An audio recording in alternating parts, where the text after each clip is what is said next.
WCBI News at 6 starts now.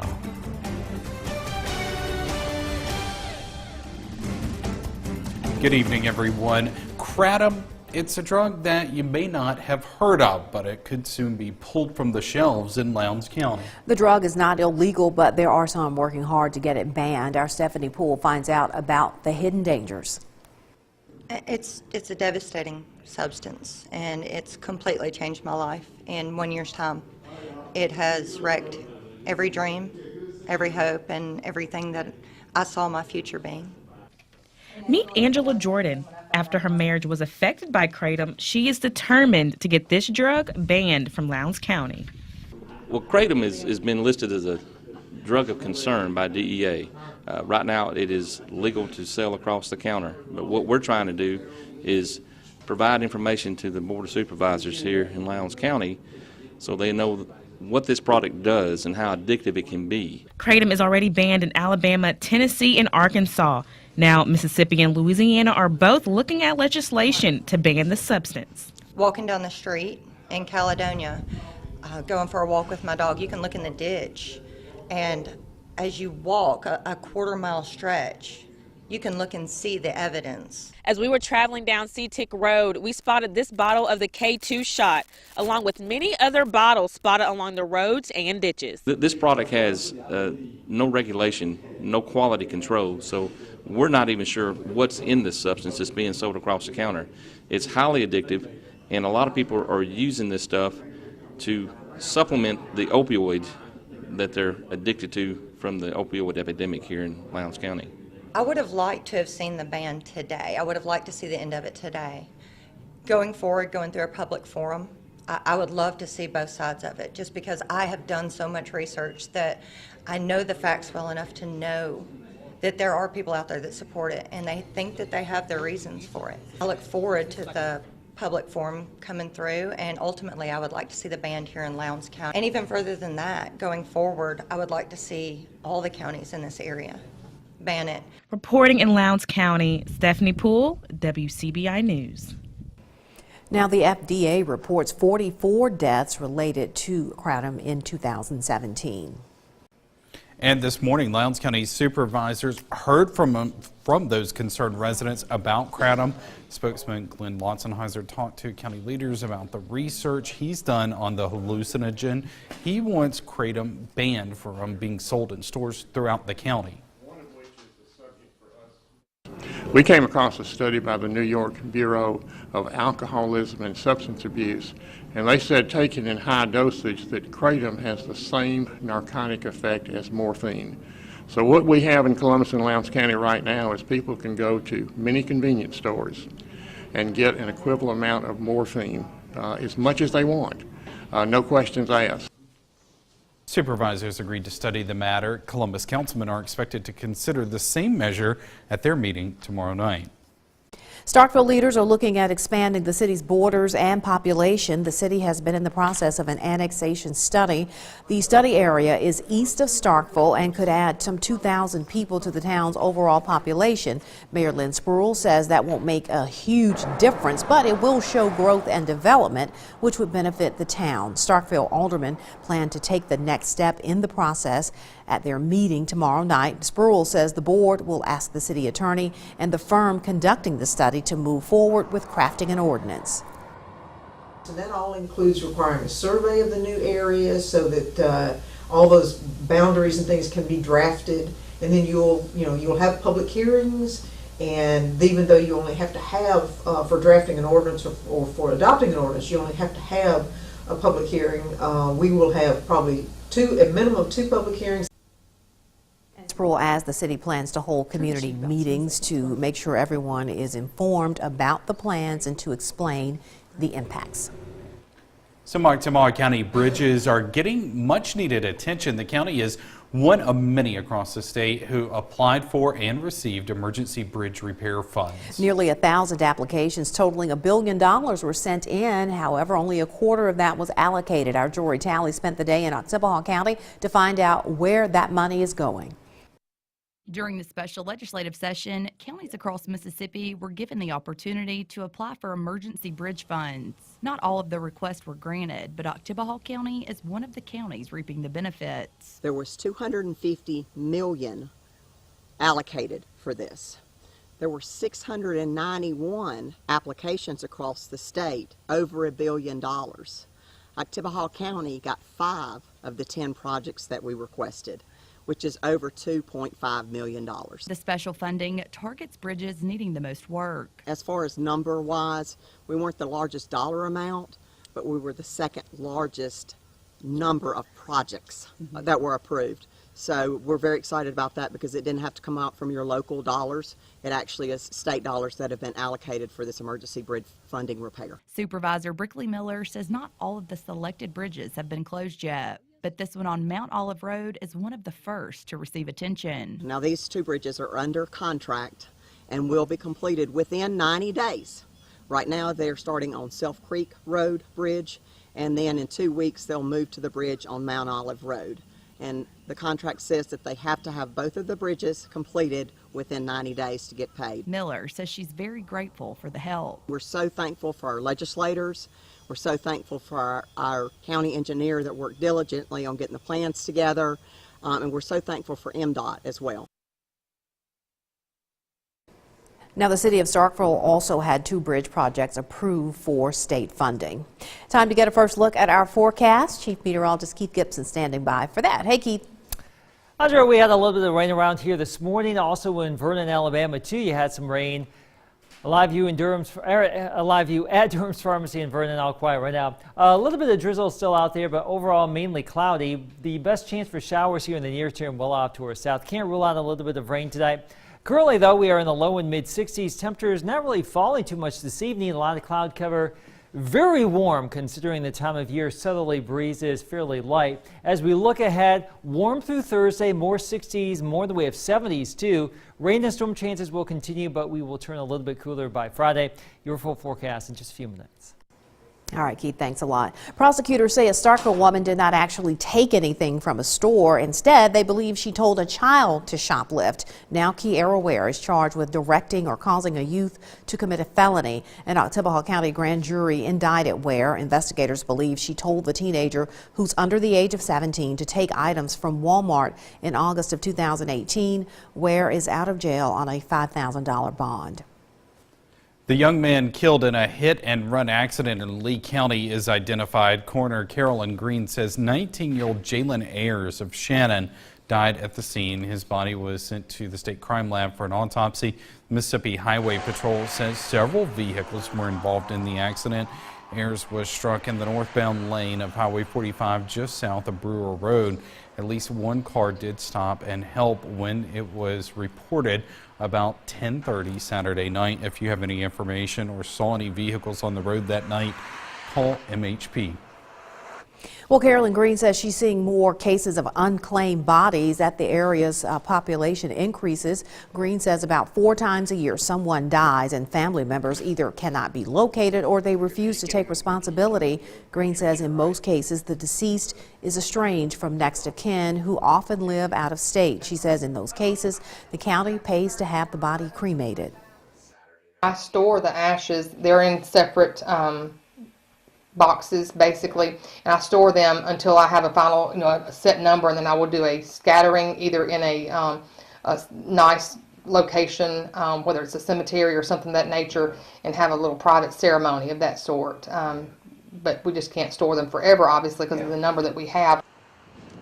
Green says since the county does not have a morgue, unclaimed bodies are stored in the hospital's morgue or taken to another county until paperwork is complete for cremation. An area high school is beating the educational odds. We take a look at how they're doing it when we come back. Welcome back. A Northeast Mississippi school district is making huge improvements in its graduation rate. According to the Mississippi Department of Education, the Houston School District graduated 89% of its seniors for the 2017-18 school year. Now, this is a dramatic increase from a graduation rate of 58.2% back in 2010. When Tony Cook became superintendent in 2015, the rate was 67%. Cook tackled the graduation rate head on, hiring a graduation coach halfway through his first semester there as superintendent. She spends time with them. She spends time with parents. We all talk with parents and educate the students and the parents about how important it is that they graduate. Lifetime income is significantly lower for a dropout. Possibility of living in poverty is 30 times higher. 63 times more likely to be incarcerated at some times during their life. Cook also tells us that the emphasis on graduation starts in pre-K and kindergarten. He has challenged current ninth graders to have a 100% graduation rate. The military is helping Alabama combat its teacher shortage problem. Military officials are leading 2 efforts designed to increase the number of teachers in the state's public schools. One is a Department of Defense program. It was established in 1993 as a means to ease transition of military service members into civilian life. The program has put more than 20,000 veterans into classrooms.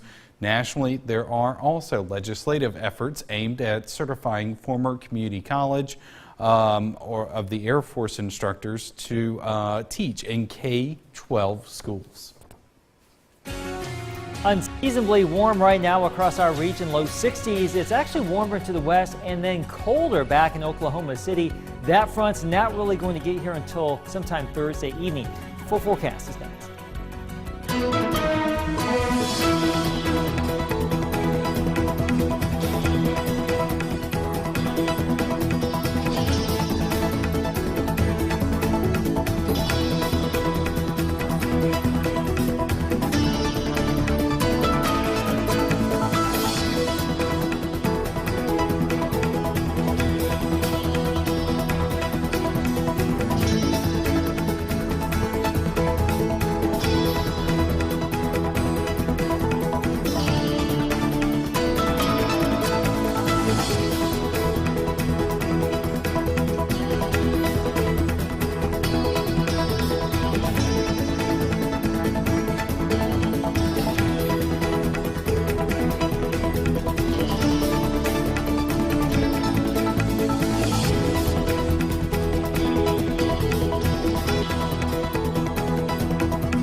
Your WCBI First Alert AccuWeather forecast with Chief Meteorologist Keith Gibson.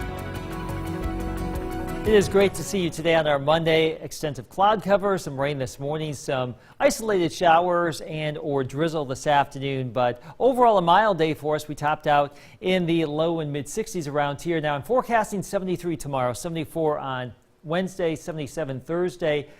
Very close, if not breaking some of the old records around here. So we'll just see how this goes as we go throughout the next few days. We will fall off that cliff again Friday, only in the 40s, so a sharp cold front. Now, typically when we go from the 70s to the 40s this time of year, we'll see some active severe weather. It doesn't look like that's going to be the case this time. Some rain, yes, maybe some storms, but no widespread dangerous weather at this point. That's the way it's looking for this week. Now, right now we have just a little bit of drizzle showing up on our radar. The dense fog advisory has been issued to our south as of now, but we may see some visibility issues here even into North Mississippi and West Alabama later tonight, much like the last couple of nights with some fog redeveloping around here. Overall, mainly cloudy, a few isolated showers from time to time tonight into tomorrow morning. Lows will get down into the upper 50s to around 60. Southerly breezes continue. Your Tuesday, a very mild start. Our start will actually be warmer than the average high for this time of year. Low 70s and not a few mid 70s in our region tomorrow. A little bit warmer down to the south. Now we may actually pop a little bit higher than this if we see a few more breaks, but at this point we're advertising mainly cloudy conditions, perhaps a bigger cluster of rain to our south tomorrow morning. And again, you don't see a lot of rain here depicted by Futurecast tomorrow. Can't rule out some showers from time to time. I think the best chance overall is going to be sometime Thursday. Wednesday and Thursday, very mild here. A front will approach as we get into our Thursday. Notice how the front will move on through, and then some cooler air comes on in behind it. With that front, that would be the best chance for some widespread rain, maybe some thunder. Can't rule out a little bit of rain tomorrow, and also for Wednesday. I think the big story overall here will be this continued warm weather. 73 tomorrow, 74 Wednesday. There's that 77 on Thursday. Overnight lows well down into low and mid 60s here. Extremely warm. And then the front moves on through. We'll clear things out Friday. maybe some lingering morning showers, but we'll clear it out. 40s for highs Friday into your Saturday. I think we'll get back down below freezing Saturday morning. At this point, I'm nudging down the high on Sunday. It looks like the warmest air may just stay to our south. We'll see. Showers still possible, but back into the upper 50s, if not some low and mid 60s by Monday. With the help of Reggie Perry, the Bulldogs pull out a rematch win against Ole Miss. More on the freshman coming up next in sports. Your WCBI Sports with Courtney Robb is brought to you by your local Ford dealers. Go further. Well, in case you missed it on Saturday, Mississippi State was able to sneak past Ole Miss and snag a rematch win. The 81-75 victory came in large part to one player in particular, Reggie Perry. The first-year Bulldog earns Freshman of the Week honors due to his big contribution against the in-state rival. Perry followed behind Q Weatherspoon with 21 points and also boasted 11 rebounds and 2 blocks. The SEC Weekly Award marks the first for Perry in his collegiate career. Yeah, it's just his focus, his size, his strength, his hands. He has really, really good hands, phenomenal hands. You know, some of the best gloves I've ever seen on a player, and that's saying something. My confidence has been up pretty much since we started SEC after the first game, and my teammates have done a good job of putting me in the right position and keeping me motivated. I think him just getting more comfortable with the program and things we need him to do, and he embracing that role and getting confident. He getting his confidence up from the last 20 games. I think he really improved from the last 2 games. I think the Alabama game really helped him out, knowing that he can score in the low post. The loss to Mississippi State marked the 4th straight loss for Ole Miss. A huge issue for the Rebels as of late has been their rebounding efficiency. Looking back at earlier in the season when they first upset Auburn, the team combined for 45 rebounds. But on Saturday, it was a different story. The Rebels only totaling 28 rebounds compared to the Bulldogs' 40. But besides the inconsistency from Ole Miss, head coach Kermit Davis is keeping everything in perspective. We're a first-year program now. We're 14-7. We're 500 in the SEC. I mean, we've lost some really good teams. I mean, it's just where we are. It's no spiral here. Spiral's when your team won't practice, okay? And then when we don't practice, then I'll tell you we're in a spiral. So we're not in a spiral. We got to go back and practice, and we got to play a good A&M team. That talent level is going to be just like ours on Wednesday nights, no matter what the records are. And that's just we got to control what we can control. I mean, that's just it in a nutshell. Although the struggles for Ole Miss might be more obvious, Ole Miss and Mississippi State have had some up and downs these past few weeks. Both currently 4-4 in conference play, and up until this week, both teams sat consistently in the AP Top 25 poll. Last week, after losses to Alabama and Iowa State, the Rebels fell out of the top 25 altogether, and after holding on to a ranking for almost the entire season thus far, Mississippi State, as of today, has been knocked out of that top 25 poll as well. The Bulldogs held steady in the ranks for 13 straight weeks. It was the 3rd longest streak in Mississippi State history.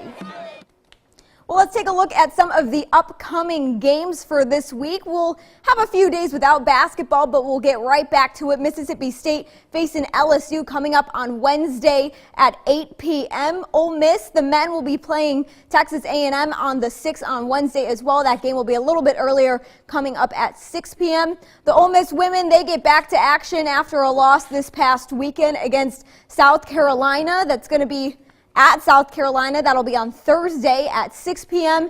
And the only ranked team so far in the state doesn't get back to action until Sunday. The number 6 Mississippi women will get back to action against Tennessee at home coming up on February 10th on Sunday at 1 p.m.